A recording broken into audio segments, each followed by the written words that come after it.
et à vous toutes.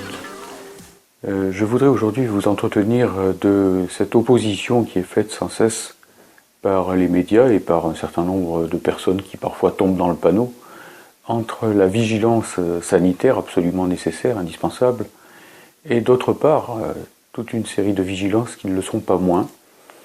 Vigilance démocratique, vigilance pacifique, vigilance socio-économique et vigilance patriotique.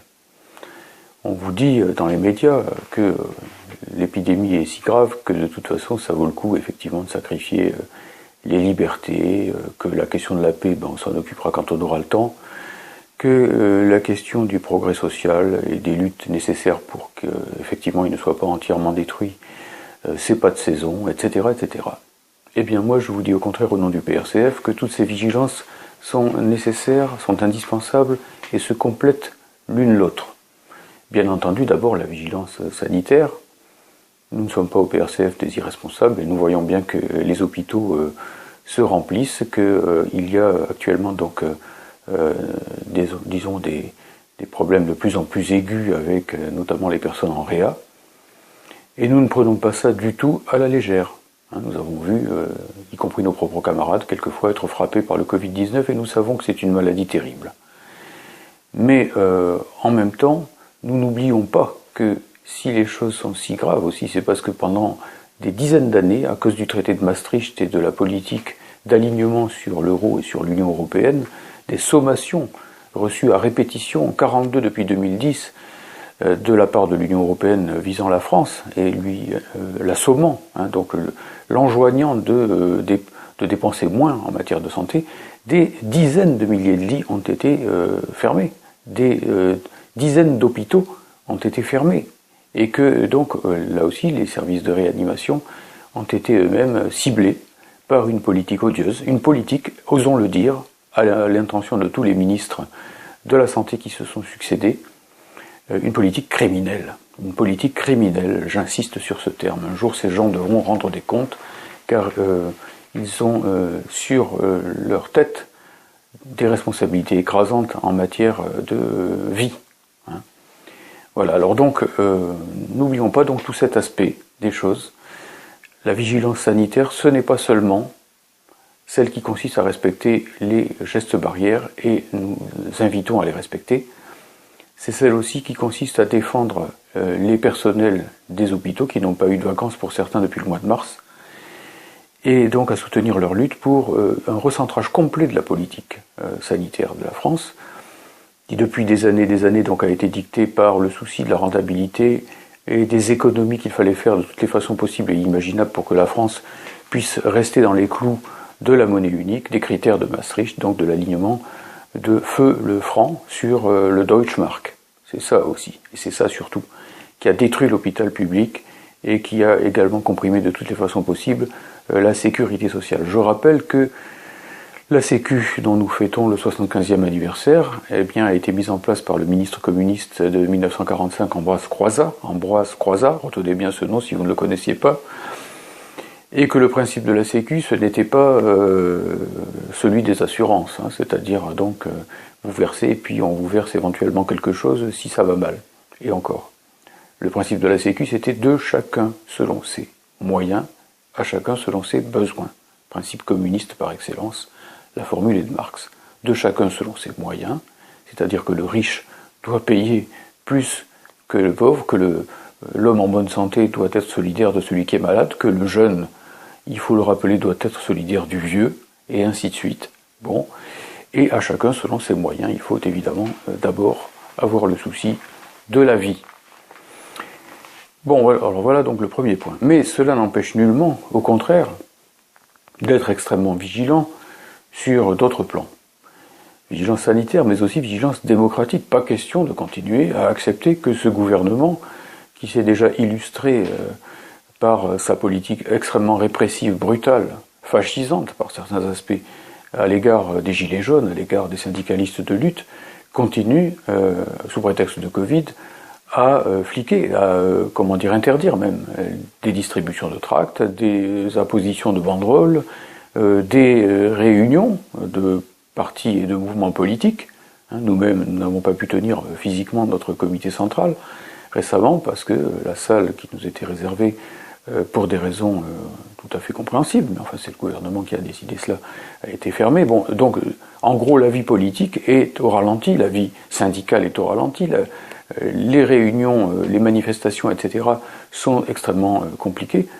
C'est aux organisateurs de ces manifestations de veiller eux-mêmes à la sécurité, disons, de ces manifestations, à faire en sorte que leurs membres, leurs militants respectent, mais ils le font, les gestes barrières, mais ce n'est pas au pouvoir, sous prétexte de lutte contre la maladie, d'empêcher les Français de manifester contre les licenciements qui pleuvent par centaines de mille, de manifester contre la casse des retraites, de manifester contre la casse des services publics, des statuts, du code du travail, et ainsi de suite. Ça serait trop facile.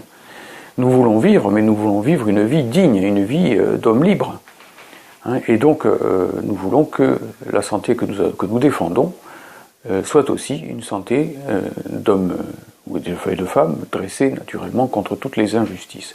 Donc, vigilance démocratique, ne nous laissons pas interdire les tractages, le droit de réunion, le droit de manifestation, le droit de prendre la parole sur la voie publique, et ainsi de suite. Ce sont des droits qui ont été conquis au prix du sang par des générations et des générations de républicains et d'ouvriers révolutionnaires.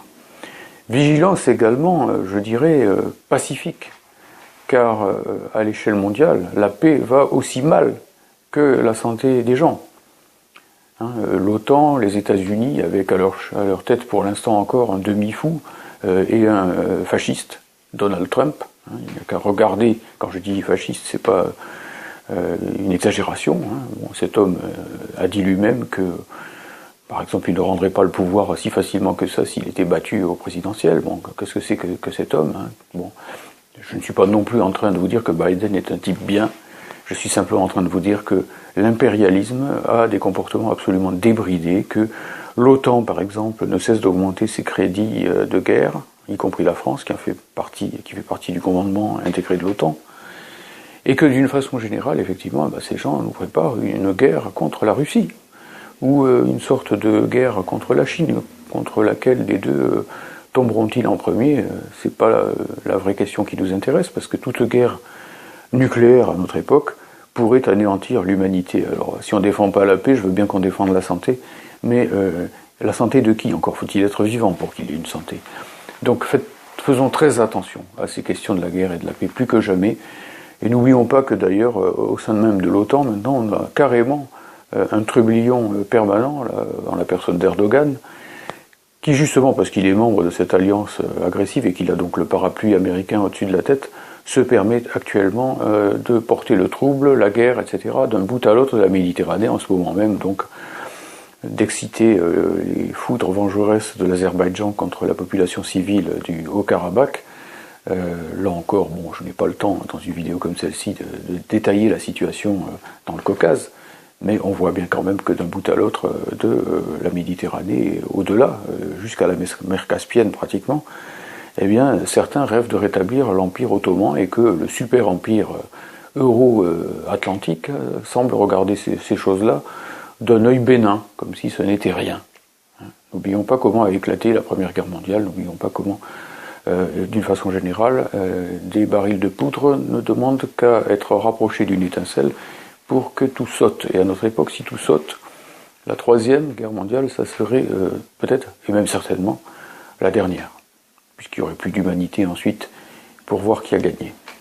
Alors, d'une façon générale, je vous appelle aussi à la vigilance socio-économique, car notre pays est en train tout bonnement d'être lessivé sur le plan social. Monsieur Castex et les membres du gouvernement sont tout bonnement des tricheurs. Quand j'étais petit et que je jouais dans une cour de récréation, quelquefois on disait pouce. Et à ce moment-là, ça voulait dire qu'on n'avait plus le droit, quand on jouait à chat, de courir derrière la personne qui était devant vous. Mais c'était pouce pour tout le monde. Tandis que là, on nous dit pouce, c'est-à-dire en gros plus de réunions, plus de tractages et tout ce que j'ai dit tout à l'heure. Mais pendant ce temps, donc, le gouvernement, lui, annonce la relance de la réforme des retraites. Et il continue la casse sur le terrain, disons, la casse des statuts, la casse du droit du travail, et tout cela est parfaitement maintenu, le démantèlement, la privatisation des services publics, SNCF, EDF, je vais y revenir. Et donc, d'une manière générale, ce sont des tricheurs, puisque c'est pouce pour la classe ouvrière, c'est pas pouce pour l'oligarchie, pour le grand patronat. Pendant la crise elle-même, les dividendes des grands actionnaires du CAC 40 ont augmenté prodigieusement. Le 0,1% de gens le plus riches s'est enrichi prodigieusement, pendant que, eh bien, le Secours populaire nous signale que on n'a jamais vu une telle déferlante de gens plongés dans la misère, et même quelquefois tout simplement de gens ayant faim, et que donc les choses deviennent ici complètement insupportables. Donc vigilance, je dirais sociale, vigilance économique, assez de casse, assez de délocalisation. Nous devons tous, ensemble et en même temps, additionner nos luttes, ne pas lutter séparément simplement, il faut lutter là où on est bien sûr, mais il faut ensuite que les travailleurs se tendent la main les uns aux autres, assez de casse des statuts, assez de casse du Code du travail, assez de casse des conventions collectives, assez de casse des retraites, de la Sécu, assez de licenciements, alors que l'argent public, disons, pleut littéralement sur les grands groupes capitalistes, et qu'ils s'en servent pour fusionner avec des groupes étrangers ou pour délocaliser. Tout ça est un pur scandale, et ne comptez pas sur nous, messieurs Castex et Macron, pour que sous prétexte de maladie, nous oublions de vous surveiller étroitement sur ce terrain-là. Vigilance aussi, je dirais, patriotique, car regardez, rien que dans la dernière période, ce qui est en train de se tramer. On voit d'une part que les circulaires de Bruxelles, maintenant, nous sommes littéralement de démanteler, de dépecer EDF, Électricité de France, donc le grand service public, le cœur du secteur public industriel français, qui a été mis en place par le ministre communiste Marcel Paul en 1945, et qui était jusqu'ici un joyau véritablement industriel de la France, et même, je dirais, un leader mondial, en quelque sorte, en matière de distribution, de production d'électricité relativement bon marché. Relativement, puisque avec les privatisations, la mise en concurrence, tout ça va cesser d'augmenter. Mais voilà que maintenant l'Europe met les bouchées doubles, et nous sommes littéralement donc de dépecer EDF. On a déjà vu ce qu'a donné le découplage et la privatisation, le découplage d'EDF et de GDF, et donc la privatisation de GDF, devenu Engie, qui maintenant donc est en train de servir de balle de ping-pong entre Suez et Veolia. Hein. Bon, ça serait un coup fatal au produire en France. Imaginons que l'on laisse détruire EDF. Sur quoi, sur quelle base pourrions-nous reconstruire la production industrielle française, qui a été déjà largement dépecée depuis Maastricht, notamment, hein, sidérurgie, mines, textiles, etc., tout est parti en lambeaux. L'automobile est en train, là aussi, de supprimer des milliers de postes en France en touchant de l'argent public et en se préparant à fusionner, qui avec Chrysler Fiat, qui avec Nissan, et ainsi de suite. Voilà, bon, il faut bien être conscient qu'à travers EDF, le mot F, la lettre F est importante, c'est la France elle-même qui est atteinte dans sa capacité à rester un pays capable de produire quelque chose. Si nous importons tout, pas la peine de nous parler de la dette du matin au soir, si notre produire en France, industriel, agricole, artisanal, est détruit, eh bien, sans avoir besoin d'emprunter un euro sur quelque marché que ce soit, eh bien, on va vers la faillite, parce qu'un pays qui importe tout et qui n'exporte rien va vers la faillite. Alors EDF, défendons-la, le bras de fer, il est devant nous, nous devons le tenir absolument, tous ensemble, encore et en même temps. Et puis aussi, bien sûr, je dirais, toujours sur le terrain que j'appelle patriotique, regardons aussi ce qui se passe au niveau territorial, c'est quand même assez effrayant. Hein. On voit d'une part donc les régionalistes bretons là, qui réclament ce qu'ils appellent la réunification de la Bretagne. Hein, bon, comme on parle de réunification dans d'autres cas, c'est un peu absurde, avec des visées clairement, comment dire, bon, alors le mot séparatiste a été préempté pour autre chose par M. Macron, enfin en tout cas on a vu toute une époque le patronat breton dire le problème de la Bretagne c'est la France. Moi ça ne me rassure pas. Et quand je dis ça, je ne m'adresse qu'aux patrons bretons et non pas à la population de base de Bretagne. J'ai passé des vacances en Bretagne récemment et j'ai constaté que tous ces gens fort sympathiques que j'ai vus là-bas étaient à la fois bretons et français, que ça ne les dérangeait absolument pas. tout ça est bien artificiel. Je regarde ce qui se passe en Corse, là aussi le séparatisme est éclatant, est évident, etc. Et il n'est pas combattu. Il y a quelques jours, une cinquantaine d'indépendantistes savoisiens se sont réunis là aussi pour réclamer l'indépendance de la Savoie. M. Puigdemont, quand il parle à Perpignan, parle à la Catalogne Nord, hein, donc avec le feu vert et la protection des autorités françaises, tout de même. Nous avons combattu la façon dont l'État espagnol, héritier du franquisme, a emprisonné les dirigeants catalans espagnols, enfin de la péninsule ibérique, disons.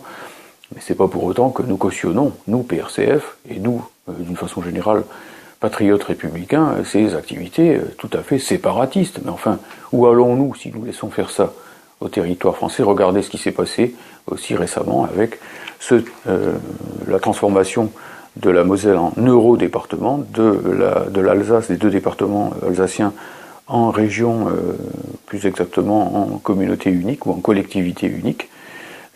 Tout cela tourné très très explicitement vers ce qu'ils appellent l'axe rhénan. Alors un petit bout de France par-ci, un petit bout de France par-là, un petit bout par ailleurs, et puis on joue à quoi aussi entre Paris et Marseille en ce moment. Je sais bien que Macron avance sans arrêt le pacte girondin, comme il dit, c'est-à-dire le droit à la différenciation des territoires, c'est-à-dire les grandes métropoles qui attirent l'argent public, les eurorégions à l'allemande, les Länder, et ainsi de suite. Mais à force de jouer à tout ça, on va vers la déconstruction de notre pays. Et ceux qui sourient, ceux qui rigolent, devraient peut-être ici se dire que quelquefois ce que le PRCF a annoncé, même quelquefois, malheureusement, le plus souvent, pour ne pas dire toujours, c'est produit. C'est produit, c'est la logique européenne qui va vers la destruction des États-nations, sauf un, devinez lequel, et qui va vers le dépeçage de notre pays, issu d'une révolution qui voulait une république une et indivisible, où la loi serait la même pour tous, là avec ce qui est dans la tête de nos dirigeants, c'est-à-dire, je le répète, le droit à la différenciation des territoires, ça veut dire plus la même loi, plus les mêmes services publics, plus les mêmes statuts, plus les mêmes conventions collectives, selon les régions. Alors est-ce que c'est un progrès? Est-ce que je suis nationaliste en disant qu'il faut défendre la République unie et indivisible? Mais pas du tout. C'est toujours l'aile gauche de la Révolution française qui a défendu la République unie et indivisible, tout en défendant en même temps, c'était la position de Robespierre, l'autonomie des communes, puisque vous le savez peut-être, mais enfin Robespierre, c'est quelqu'un qui était favorable à l'élection des maires. C'est pas Robespierre et les Jacobins, contrairement à ce qu'on dit, parce qu'on est ignare en histoire, qui a supprimé l'autonomie des communes, c'est Napoléon. Et on peut très bien être à la fois, comme M. Macron, bonapartiste, décidant de tout à partir de l'Élysée, et girondin, c'est-à-dire s'apprêtant à dépecer le territoire national. Encore un point, toujours sur le dépeçage national, et donc sur la vigilance patriotique. Regardez aussi ce qui se passe au niveau de la langue. Là, l'Union européenne est en train, en catimini, sans aucun débat public, de s'interroger gravement sur la possibilité que l'anglais devienne la seule langue de travail des institutions européennes, et c'est déjà fait pour le parquet européen. Et si l'anglais devient, en plein Brexit, qui plus est, c'est vraiment le monde à l'envers, quoi. Au moment où les Anglais s'en vont et où l'anglais n'est plus la langue officielle déposée d'aucun État de l'Union européenne, je rappelle que pour l'Irlande c'est le gaélique, pour Malte c'est le maltais, voilà, si l'anglais devient donc la langue unique des institutions européennes, pas à pas, en catimini, sans aucun débat public, avec même notre gauche anciennement patriotique issue de la résistance qui dit pas un mot sur ces sujets, si elle devient donc la langue unique de référence officielle des institutions européennes, elle sera très rapidement la langue co-officielle de chaque État, et très vite, donc les langues nationales, excusez du peu, le français, l'allemand, l'italien, etc., seront reléguées au 36e dessous. Donc, qu'est-ce que c'est que cette France dont le territoire part en brioche, passez-moi l'expression, dont la langue elle-même est reléguée au second plan ou au troisième plan, et après on nous parle de séparatisme. Et on accuse toujours la même partie de la population, alors que les vrais séparatistes sont au pouvoir et que c'est eux qui détruisent le pays pour faciliter les manigances de l'oligarchie capitaliste qui veut détruire, qui veut araser tous les acquis de la résistance et de 1945. Alors voilà, donc je dirais en gros que nous sommes, si je puis dire, non pas seulement pour les cas de sortie, vous connaissez peut-être ce mot d'ordre du PRCF, sortie de l'euro, ce clone du marque, sortie de l'Union européenne, cette prison des peuples, sortie de l'OTAN, cette machine de guerre au service de l'impérialisme nord-américain, et du capitalisme, ce système, je dirais, à la fois mortifère et moribond qui entraîne dans sa décadence toute l'humanité. Bon, ça, c'est les 4 sorties. Mais nous sommes aussi pour, je dirais, les 5 vigilances. Vigilance sanitaire, et vigilance d'abord sanitaire pour chacun de vous, vos familles, vos amis, vos camarades, rien n'est à prendre à la légère en la matière. Vigilance démocratique, défendons nos libertés syndicales, nos libertés de réunion, de manifestation, etc. Défendons aussi, c'est la vigilance que j'ai appelée pacifique, la paix mondiale, y compris contre Macron et contre l'impérialisme français qui lui aussi essaye de tirer son épingle du jeu au lieu de faire travailler les institutions véritablement prévues pour cela, c'est-à-dire en particulier l'ONU, l'ONU que Trump est en train d'essayer de couler délibérément en lui supprimant les subventions américaines. Savez-vous par exemple que les salariés de l'ONU pendant toute une période n'ont même pas été payés à cause de ces choses-là? Bon, enfin bref, vigilance, je ne peux pas développer, vigilance pacifique, défense de la paix, vigilance socio-économique, défendons tous ensemble nos progrès sociaux conquis au prix du sang, par le Front populaire, par 1945, par 1968, etc. Ne laissons plus passer une privatisation, une contre-réforme telle que celle du lycée, par exemple, aussi, qui fait table rase de l'enseignement secondaire français et de l'enseignement des disciplines, du bac, du niveau scolaire, tout simplement, des élèves. Vigilance, donc, aussi patriotique, comme je l'ai expliqué tout à l'heure.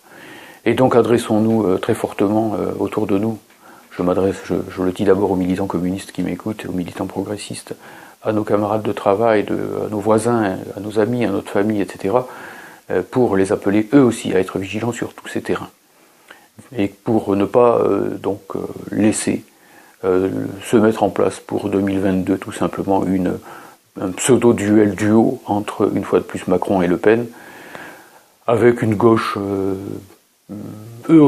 béate, qui critique tout ce qu'on veut, sauf jamais les traités européens, sauf qui ne dit jamais qu'il faut sortir de cette Union européenne mortifère, et qui contourne effectivement donc ici la principale rupture qui peut enclencher toutes les autres, ce que nous appelons au PRCF le Frexit progressiste. Donc je récapitule, n'opposons pas, ne laissons jamais opposer la vigilance sanitaire, absolument indispensable. Je ne cautionne en rien l'irresponsabilité en disant ceci, ni la gestion par la peur, ni l'irresponsabilité, je dirais, en quelque sorte. Et défendons notre hôpital contre l'Union européenne, l'euro et les critères de Maastricht.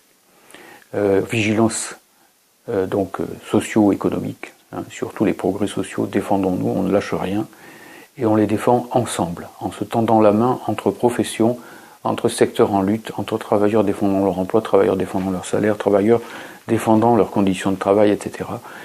Défendons aussi notre pays, c'est pas de droite, c'est pas d'extrême droite de défendre son pays, c'est la moindre des choses, ça s'appelle le patriotisme, et heureusement qu'il y a eu des patriotes véritables, notamment les communistes, les gaullistes et quelques autres, pendant la Deuxième Guerre mondiale.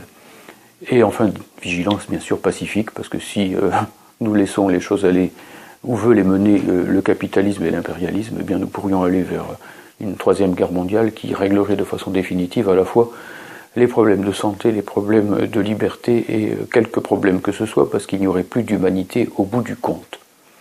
Voilà donc au nom du PRCF ce que je voulais ici vous dire ce jour, alors que Macron va encore annoncer on ne sait quelle mesure, et que à chaque fois, eh bien, il profite de l'occasion pour alourdir aussi la note sur le terrain des libertés démocratiques et sur la casse des acquis sociaux et de la souveraineté nationale.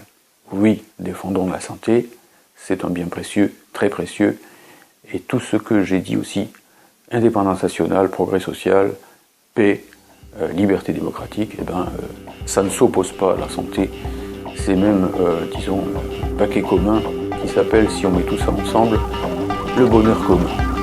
Merci de votre écoute.